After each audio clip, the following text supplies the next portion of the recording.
Sir बहुत बहुत स्वागत करता हूँ। आज रिटायरमेंट आपका फंक्शन रखा गया है। युवा आप खुशी के मारे आपका एक स्वागत रोड शो किया है, क्या कहेंगे? देखिए, सभी लोगों जो 9 बजे से लेकर के और 4 बजे तक इस प्रोग्राम में बिजी रहे हैं, उन सभी का तहे दिल से शुक्रिया अदा करना चाहूँगा। और मैं मानता हूँ कि सम्मान समारोह ये पर्टिकुलर इंडिविजुअल बसरुद्दीन का नहीं बल्कि एक शिक्षक समाज का, जिसमें एक संदेश आता है कि कोई शिक्षक समाज के लिए अगर काम करता है तो समाज उसका सम्मान करता है। ये बसरुद्दीन का सम्मान नहीं, ये पूरे के पूरे शिक्षक का सम्मान है। मैं इसलिए आम जन के लिए, पुराने स्टूडेंट्स के लिए, principal, school all staff, principal colony के लिए, सबके लिए मैं तहे दिल से धन्यवाद करना चाहता हूँ कि उन्होंने एक शिक्षा के जगत में काम करने वालों के लिए जो सम्मान बढ़ाने का काम किया है। इससे एक अच्छा मैसेज जाएगा समाज में, हमारे अध्यापक समाज के लिए भी मोटिवेट का काम करेगा। हरियाणा में कितनी साल हो गई सेवा देते? देखिए, हरियाणा में 30 साल 7 महीने 15 दिन ये मेरी रेगुलर जॉब रही है। लेकिन उससे पहले 1.5 साल करीब मैंने मेव हाई स्कूल महू में भी काम किया है। अगर उसको भी जोड़ लिया जाए तो तकरीबन मैंने 32 साल हरियाणा में ये शिक्षा के क्षेत्र में कार्य किया। आपने अभी एक स्कूल की बात की थी कि स्कूल के अंदर रास्ते थे, वहाँ से लोग निकलते थे, पशु भी निकलते थे। ऐसे मेवात में से बहुत से स्कूल हैं। उसके अलावा आपने और ऐसे कितने स्कूल हैं जिनकी हालत आपने सुधारी? देखिए, सबसे पहले 16/12/93 को मैं झारखड़ी गाँव के अंदर मैंने as a science master government में ड्यूटी ज्वाइन की। वहाँ भी रास्ता इसी तरह से था। तो चूँकि हमारे यहाँ का जो टाइम टेबल था टीचर्स का, मैं नहीं कहता टीचर्स की कमी है, लेकिन एक माहौल बना हुआ था। 8 बजे के स्कूल में भी लोग 9:30-10 बजे तक आमतौर पर आते हैं। मैं जब 7:45 7:30 जाता था तो वहाँ से कुछ लेडीज गोबर लेके निकलती थी।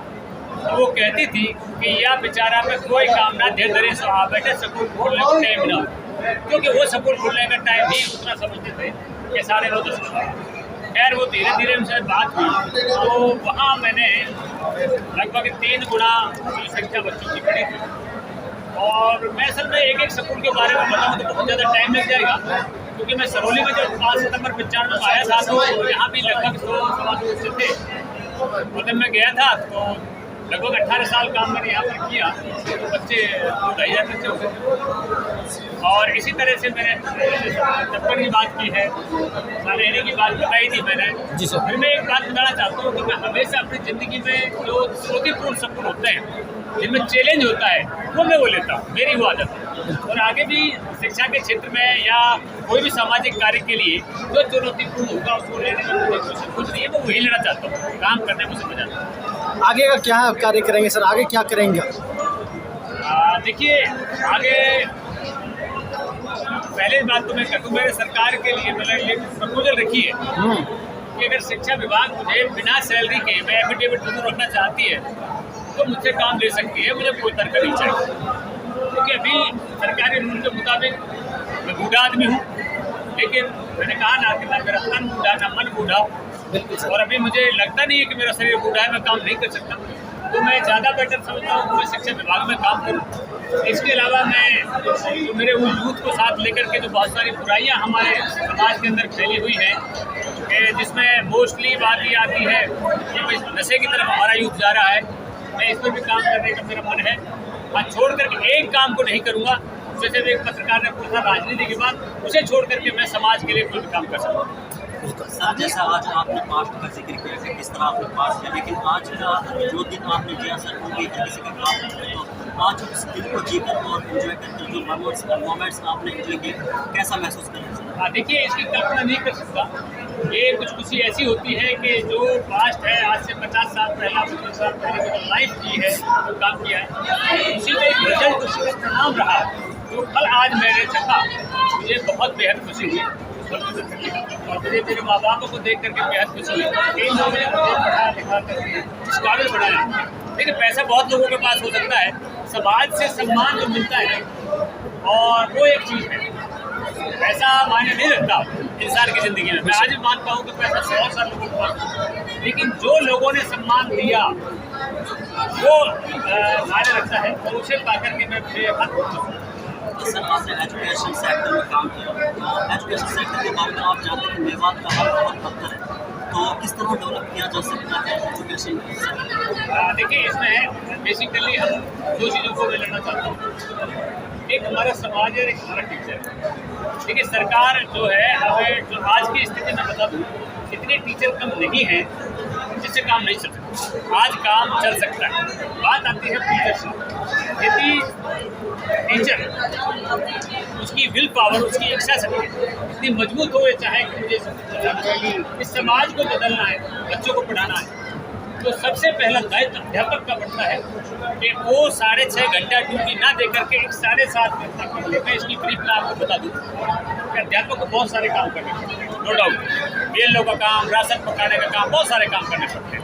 मैं सारे अध्यापकों से एक अपील करता हूँ, जो मैं करता था कि वर्किंग टाइम में केवल और केवल क्लास लेनी चाहिए, 1 घंटा आप और दे दीजिए, उसमें आप डाक बना लीजिए या डाक का काम करिए। यदि मेवात में काम करने वाला टीचर वो कहीं का भी हो सकता है, अगर वो 1 घंटा एक्स्ट्रा देना शुरू कर दे और 8:30 से लेकर 2:30 बजे तक वो कोई डाक का काम ना करे, तो मेवात के हालात बदल सकते हैं। क्योंकि जहाँ तक समाज की बात है, समाज आज हर माँ बाप अपने बच्चों को पढ़ाना चाहता है, समाज पूरा सम्मान देता है। मेवात एक बेहतरीन इलाका है, क्योंकि मैंने 30 साल 7 महीने मेवात में नौकरी की है। हर गांव को मैंने देखा है। मैंने एग्जाम्पल सालेहड़ी का इसलिए लिया था कि लोग सालेहड़ी के नाम से बदलते हैं, वो भी इतना जब बेहतरीन गाँव हो सकता है तो बाकी गाँवों की कल्पना नहीं की जा सकती। समाज जो मैं सिर्फ मेरे अध्यापक साथियों को रिक्वेस्ट करता, निवेदन करता हूँ। सर, आखिरी सवाल हमारा ये बनता है आपसे, आपने भी नशे के ऊपर कुछ बात की थी कि मैं नशे पर भी काम करना चाहता हूँ। आखिरी सवाल ये बनता है, मेवात के जो नौजवान हैं वो कहीं ना कहीं गलत रास्ते को यूज करें, नशे की तरफ बढ़ रहे हैं। शिक्षा को लेकर और नशे को लेकर मेवात के नौजवानों के लिए क्या संदेश देना चाहते हैं? आखिरी सवाल बनता है, क्या संदेश है सर? मैसेज क्या तमाम क्षेत्रों में? तमाम युवाओं के लिए क्या बताएं? देखिए, मैं ये काम मैं क्यों सोच रहा हूँ। देखिए, बहुत सारे लोग फेसबुक पर ये सारी चीज़ चलाते हैं, बहुत सारी मुहिम चलाते हैं, और मुहिम चलाने वालों का बहुत बहुत धन्यवाद। ऐसा कोई नहीं है कि जो आदमी जो कदम उठावे और उसको असर ना हो, हर चीज़ का तो असर होता है।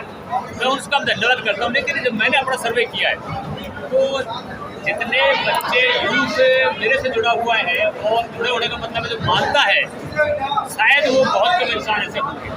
तो मैं मेरे उन यूथ के लिए, तमाम यूथ के लिए, मैंने पढ़ाया नहीं पढ़ाया सवाल इस बात का नहीं है। सवाल इस बात का है, वो अपने फ्यूचर को समझ करके अपनी ज़िंदगी का सवाल, उनकी ज़िंदगी का सवाल उनके सामने है, उसको सोच करके मैं एक मैसेज देना चाहता हूँ। ज़िंदगी बना लो, ज़िंदगी को अपने हाथों से बर्बाद ना करो, नशे की तरफ ना जाओ, शिक्षा की तरफ आ जाओ। यही मेरा आखिरी संदेश है। मेवात के एजुकेशन को लेकर कई बार बातें की जाती हैं, फिलहाल क्या आप सरकार को रिस्पॉन्सिबल मानते हैं उस हालत के लिए?